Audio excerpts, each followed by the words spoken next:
I've replayed that night so many times in my head. I swear I can smell the shrimp cocktail again. Not the fancy kind. The rubbery, limp ones they serve on plastic trays at corporate parties. That was my first clue I didn't belong there, the shrimp. And maybe the fact that Fiona was already halfway across the room when I finished parking the car. She didn't wait for me. Not even pretend to. Her boss, Gregory Hale, yeah, the guy who signs her paychecks, was hosting the party at his house. Technically a house, but more like a mansion with too many windows and not enough soul. Every corner was filled with wine glasses, fake smiles, and people who laughed a little too hard at Gregory's jokes. Fiona had talked about this guy like he was some marketing messiah. I just saw a guy with a crooked name tag and hands that wandered when he laughed. Anyway, this wasn't the first time I'd felt out of place around her colleagues. But it was the first time she made no effort to hide it.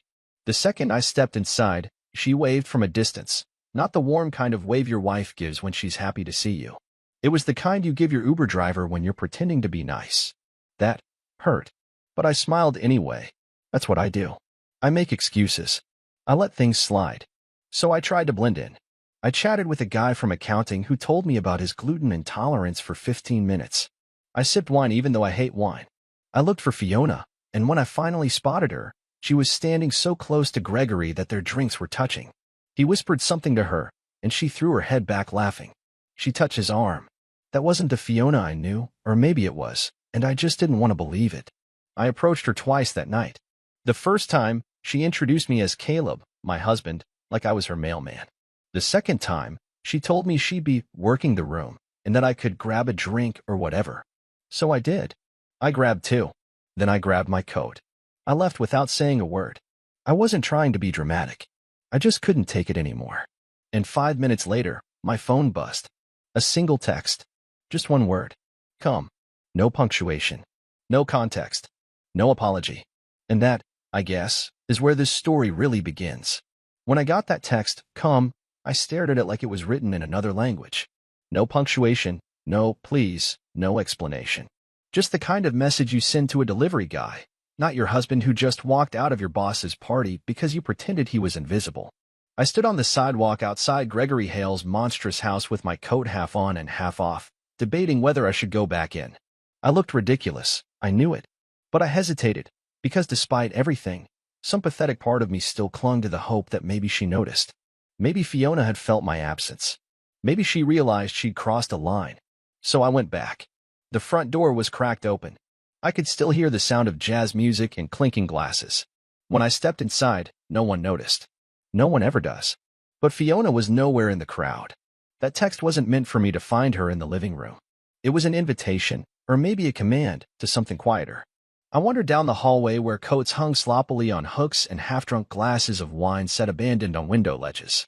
The house was too big, and every hallway echoed. I passed a guest bathroom. Empty. A den. Also empty. Finally, I reached the back patio, and that's where I found her. Fiona was sitting alone on a bench under a string of white lights, legs crossed, wine in one hand, phone in the other. She didn't even look surprised when I walked up. She looked relieved. Like she had summoned me. Like she expected me to come. You came back, she said casually, like I'd just returned from getting napkins instead of storming out. I stood there, waiting. For an apology. For an explanation. For anything. Instead, she patted the empty space beside her and said, I didn't like how you left. It made me look bad. It made her look bad. Not, I'm sorry I ignored you. Not, I miss you. Just her image, always her image, that mattered. Still, I sat down. Because I'm a coward. Because some twisted part of me thought that if I just stayed quiet and listened, she'd come around. But she didn't. She leaned in and whispered, You're not making this easy. I asked her what this was supposed to be. Her answer? I'm trying to get promoted, Caleb. And you showing up like some jealous intern doesn't help. That hit like a slap. So that's what I was now, an obstacle. Something in the way of her career. Something disposable. I didn't even respond. I just stood up, turned around, and walked straight to the front door. But just before I reached it, I heard footsteps behind me. Fast ones. It was Gregory. He looked winded, like he'd jogged across the house to catch up to me.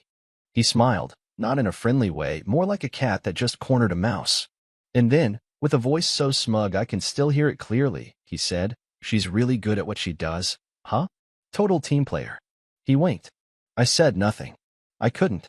I opened the door, stepped out, and didn't stop walking until I hit the sidewalk. I didn't even look back to see if Fiona was following. She wasn't. But later that night, she sent another message. This time longer. And far worse. I got home that night and didn't turn on a single light. Just kicked off my shoes, sat down in the dark living room, and stared at the floor. Max, our Boston Terrier, jumped onto the couch beside me like he could tell something was wrong. He always could.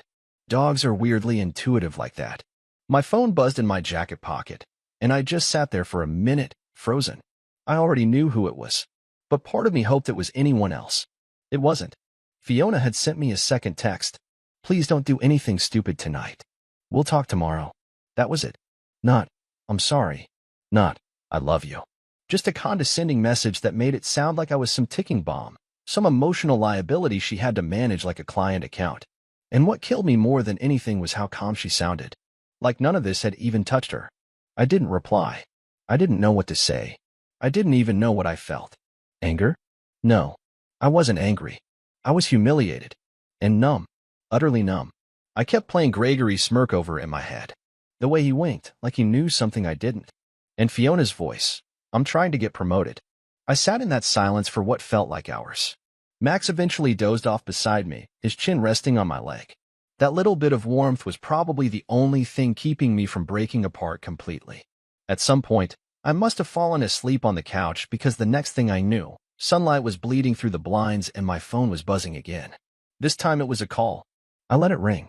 Then another call, this time from her sister, Aubrey. That got my attention. Aubrey and Fiona barely spoke. I picked up, groggy. Hey, I muttered. Her voice came through, sharp and fast. You okay? I blinked. What? Fiona's freaking out.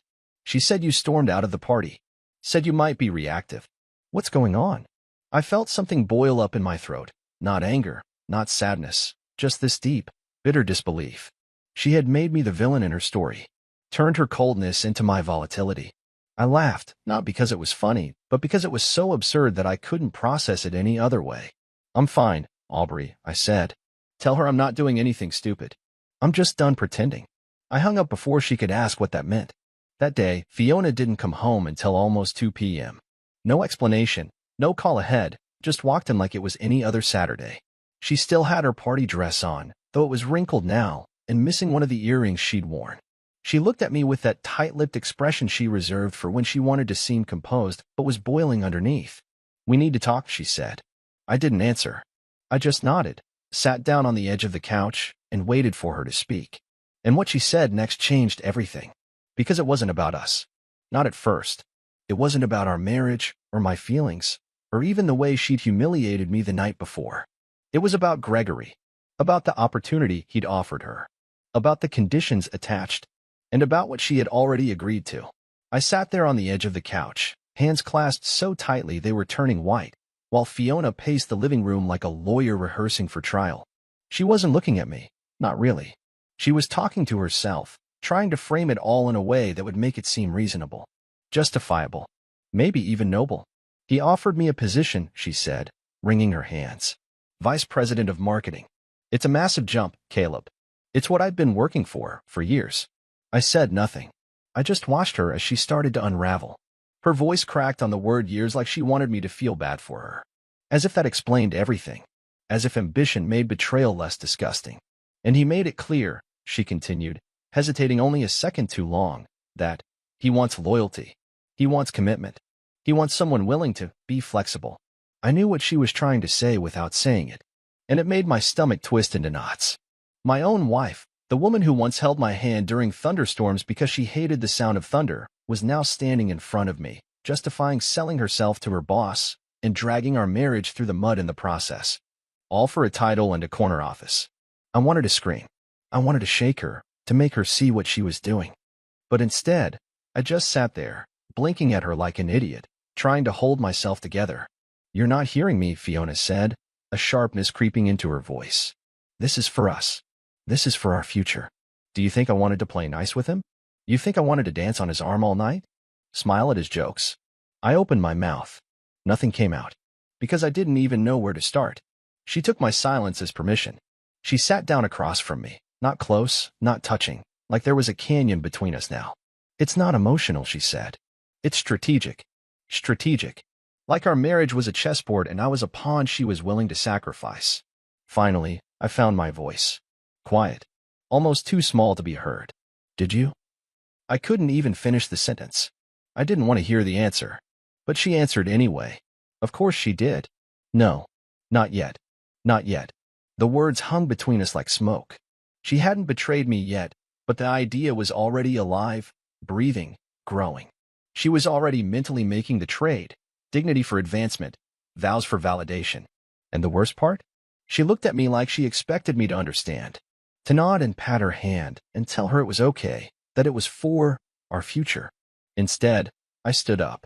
My body moved before my brain did. I'm going for a drive, I said, grabbing my keys from the table. Caleb, don't be dramatic, she snapped. But there was fear in her voice now. Maybe she realized she'd pushed too far. Maybe she thought I was about to go crash my car into a tree or something. I wasn't. I just needed to get out. Needed to breathe air that wasn't thick with her excuses. Max barked from the couch, confused. Fiona crossed her arms and glared at me like I was ruining her perfect narrative. I left without another word. As I pulled out of the driveway, I realized something bone deep. It wasn't about whether she had done it yet. It was about the fact that she was willing. And deep down, she didn't think I was strong enough to leave. She thought I'd stay. Be her loyal little trophy husband while she sold herself to the highest bidder.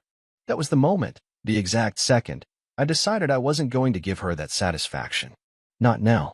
Not ever. I drove with no destination. Just kept my hands locked on the steering wheel and let the road decide for me. The world outside the windshield blurred into nothing, houses, trees, flashing signs, all of it passing like static. I wasn't really seeing any of it.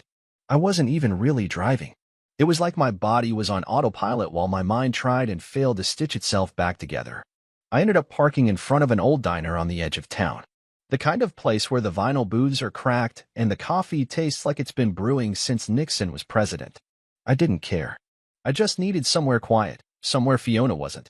I grabbed a corner booth and ordered black coffee from a waitress who didn't even look at me twice. Perfect. I wanted to be invisible. I sat there nursing that coffee, staring at my phone like it was some cursed object. Fiona hadn't texted again. No, I'm sorry. No, come home. It was like she thought the conversation was over, like I was supposed to be chewing on her speech and eventually come around, see it her way. Like I always did. I thought about leaving it all behind, her, the house, everything. Just starting over somewhere nobody knew my name. It was a fantasy. A coward's fantasy. But sitting there in that greasy diner, it felt more real than my life back home. That's when I heard it. Two men in the booth behind me, voices low, laughing under their breath like they shared some dirty secret. I wasn't trying to eavesdrop, I swear. But when you hear your wife's name in a conversation, your ears sharpen whether you want them to or not. Fiona? She's playing the long game, man, one guy said, slurping his drink. Gregory's eating it up. The other guy chuckled. Yeah, she's good. Got him thinking she's gonna be his special assistant. You know what that means. Laughter. Slapping palms. More laughter. And then, as if the universe hadn't tortured me enough, the first guy added, she's been working him for months. Acting single. Telling him she's just waiting for the right time to leave her boring husband. My heart stopped. Literally, it skipped a beat. Boring husband. That's what I was to her. A placeholder. A paperweight. Someone she'd outgrown and was too cowardly to ditch properly. I gripped the edge of the table so hard my knuckles turned bone white. For a second, I thought about getting up, turning around, and confronting them. Demanding to know who they were, how they knew her, what they meant by special assistant. But I didn't. Instead, I slid out of the booth, tossed some bills on the table, and walked out into the sunlight that suddenly felt way too bright and way too cruel. I didn't cry. I didn't scream. I just stood there on the sidewalk, letting the realization settle into my bones like poison. She hadn't just drifted away from me. She had been planning her escape for months. The party wasn't the beginning. It was the finale. And I had been too stupid, too trusting, too boring to see it coming. I had no idea where to go next. I couldn't go home. Not yet. That house didn't feel like mine anymore. Maybe it never had. So I did the only thing I could think of. I went to the one person who always told me the truth, whether I wanted to hear it or not. My older brother. And the things he said to me that afternoon, they shattered every last illusion I still had.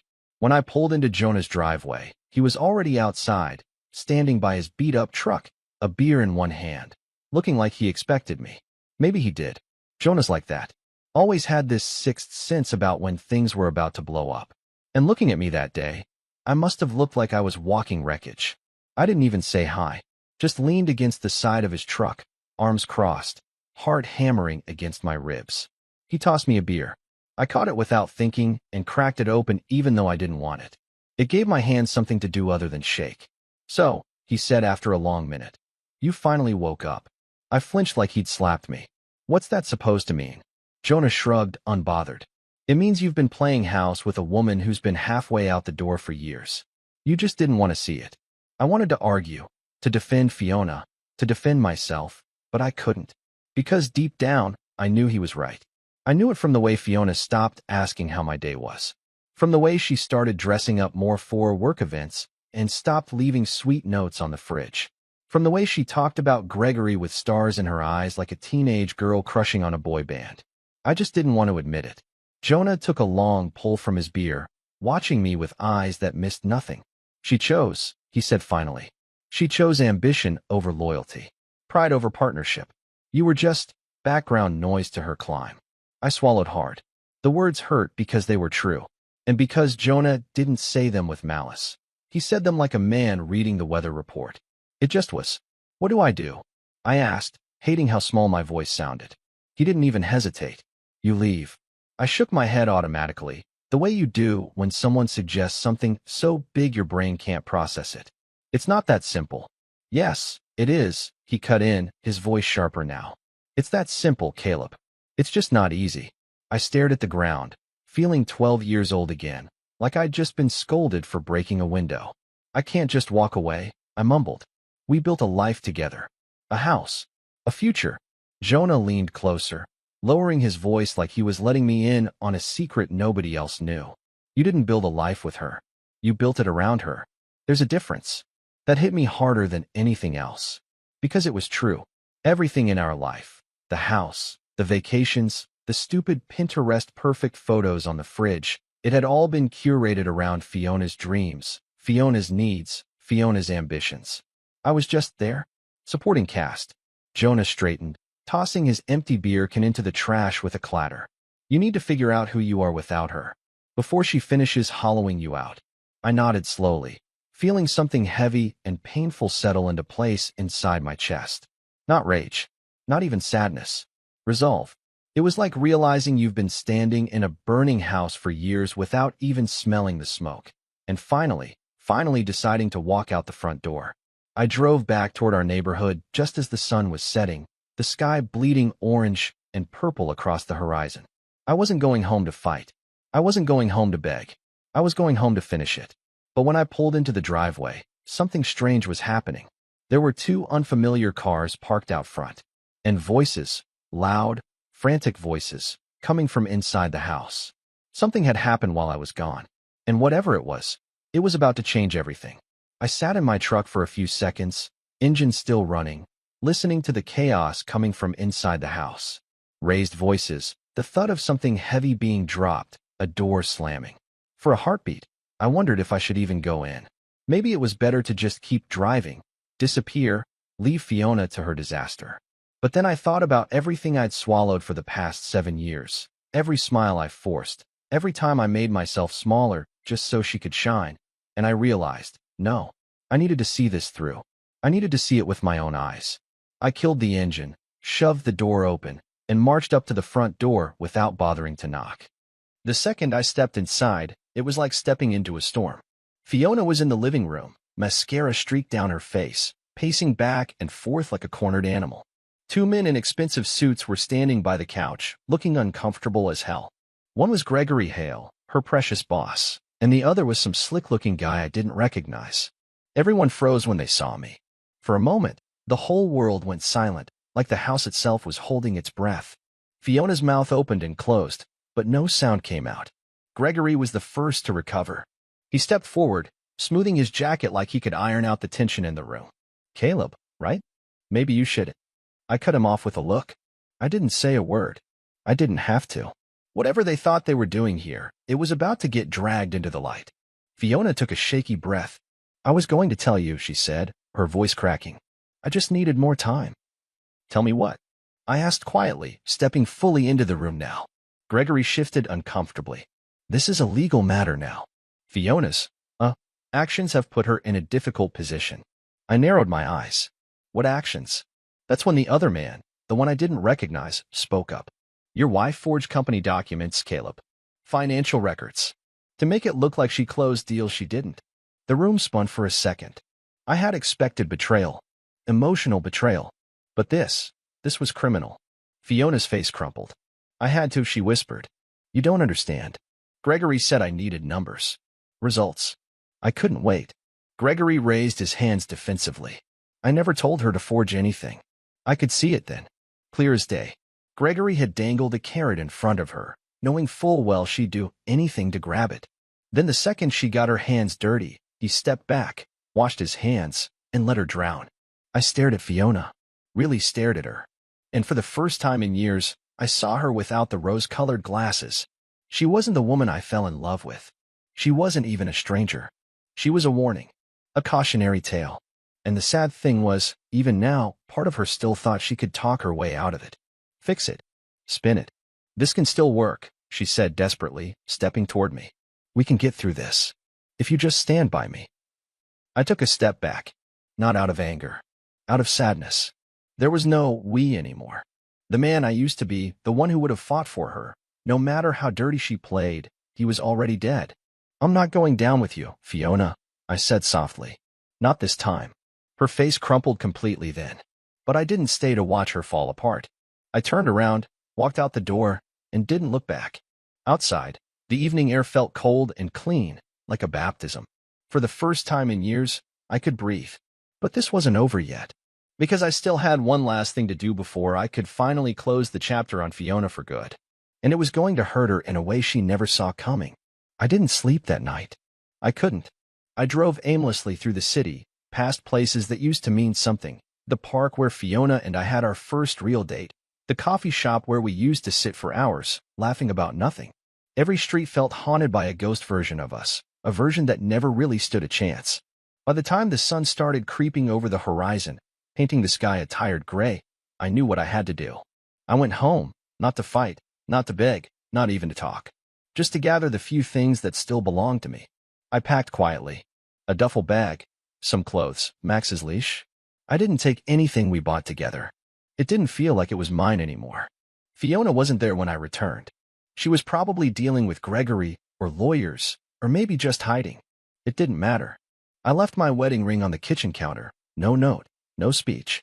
Just the ring, cold and still, like the final punctuation mark on a story that should have ended long before. Max jumped into the passenger seat without hesitation when I opened the door. Loyal to the end. Part of me wished I could be that simple, that sure. As I drove away, I didn't feel victorious. I didn't feel free.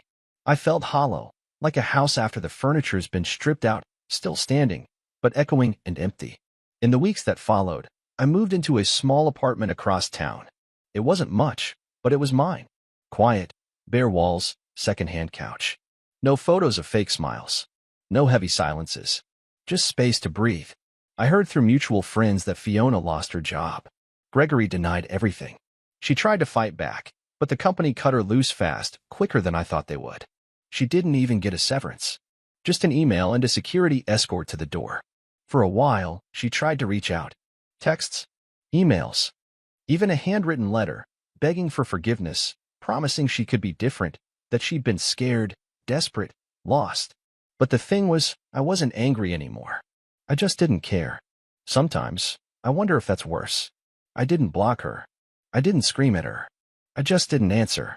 I let her words drift into silence, the same way she let our marriage drift into nothing. Some nights, when the city lights flicker outside my window and Max snores softly at my feet, I think about what we had, or what I thought we had. I wonder if there was ever really a moment when she loved me the way I loved her.